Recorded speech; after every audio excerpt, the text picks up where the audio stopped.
Hey, here we are with Captain's Corner. First, a quick note for any of you Great Lakes fishermen out there watching this. We cruised down last weekend from Pentwater to Grand Haven to St. Joe and then across to Chicago. And everywhere through that stretch, we marked fish consistently 100 feet down in anywhere from 130 to 180 feet of water, both bait and hooks. I'm assuming 2 and 3 year old kings. And that marks what we saw last time we fished out of Pentwater a couple weeks ago. So for whatever reason, Lake Michigan, the fish seemed to be in October stacked out about 100 feet down out over that deeper water, but nothing under 130 and really not much over 180. All right, well, today we left Chicago bright and early this morning, Chicago DeSable Harbor, right by the river. Made our way to the lock. You need to go through a lock to get into the Chicago River. That was easy. We were the only boat in the lock. It was quick, only about a 5-foot drop probably. And then through downtown Chicago, you can see here lots of big buildings, lots of bridges. It was cool.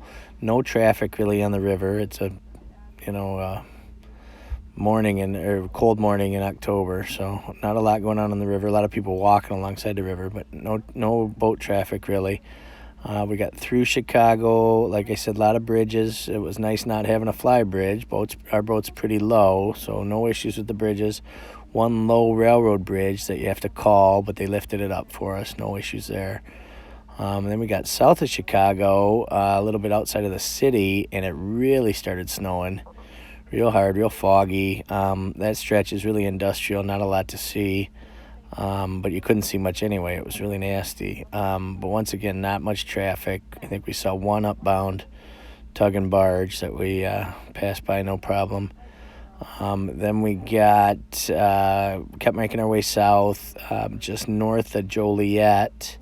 There's 2 big locks you have to go through. We caught up to another pleasure boater right in front of the first lock. So we went through both of those locks with him. We were the only 2 boats in the lock, both times not much weight, but big drops, like 35 plus foot in each of those locks. You're dropping, and so it takes a while for them to let all that water out and then let you out the other side. But they were both pretty cool. Like I said, no real issues. Went through with the one other boat. Once again, no real traffic. Lots of barges tied up on the sides of the river everywhere, but not a lot of barges moving. Part of that's probably because the locks further downriver are closed still. But kept going through. We got south of Joliet, and the river widened out a lot, and there was some big duck blinds on both sides of the river. Lots of big duck blinds on both sides of the river, which is kind of cool. Did see a lot of birds on the river today, a lot of geese, a lot of ducks, mostly mallards, a few divers, and some blue herons on the shorelines, on the sides, and even some kingfishers. Noticed quite a few kingfishers, actually, on the sides of the rivers as well. But made it through all that, crappy weather, rain/snow, mostly when we left, turned into rain. We are moving south, so that's good. And then we got here to the harbor, and one final note, both Gus and I each caught a largemouth. Gus actually caught 2 largemouth. Joel has caught nothing.